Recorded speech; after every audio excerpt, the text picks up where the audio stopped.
প্রধানমন্ত্রীর সভাস্থলে ঘুরে দেখলেন কেন্দ্রীয় মন্ত্রী সুকান্ত মজুমদার মহাশয়। কলকাতা বিভিন্ন প্রান্তের মেট্রো পরিষেবা উদ্বোধন করবেন আমাদের প্রধানমন্ত্রী, তার প্রস্তুতি চলছে।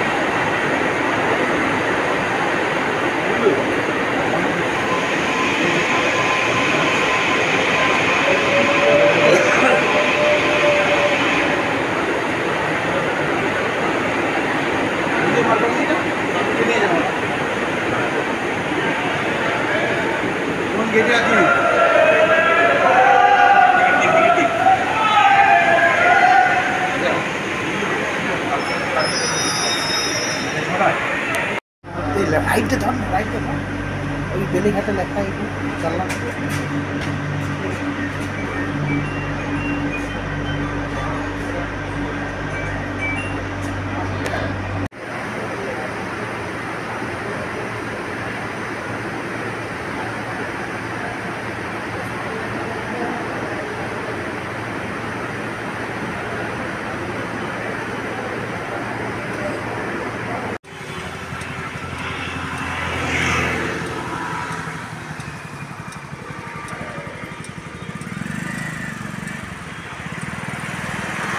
অত্যাচারের অভিযোগ তুলেছে। এবার কলকাতা বিশ্ববিদ্যালয়ের একজন ছাত্র কলকাতার মধ্যেই তাকে বাংলাদেশি তকমা দিয়ে মারধর।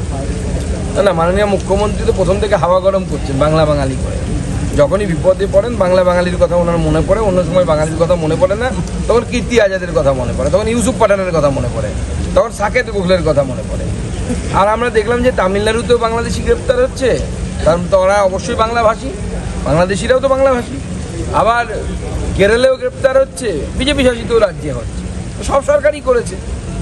আমার প্রশ্ন, এবার মুখ্যমন্ত্রী কি বলবেন যে কলকাতা বিশ্ববিদ্যালয় বাংলার সর্বশ্রেষ্ঠ শিক্ষা প্রতিষ্ঠানগুলির মধ্যে একটি, সেই শিক্ষা প্রতিষ্ঠানের একটি ছাত্র সে যখন শিয়ালদার চত্বরে তাকে বাংলাদেশি বলে তাকে মারধর করা হয়েছে, তাকে সেখানে অপমানিত হতে হয়েছে, লাঞ্ছিত হতে হয়েছে, তখন বাংলার সিংহাসনে কে বসে? স্বয়ং মমতা বন্দ্যোপাধ্যায়, যিনি বাংলা বাঙালি নিয়ে বড় বড় কথা বলছেন। আমরা এটাই বলছিলাম যে মমতা বন্দ্যোপাধ্যায় আসলে বাংলা বিরোধী, বাঙালি বিরোধী।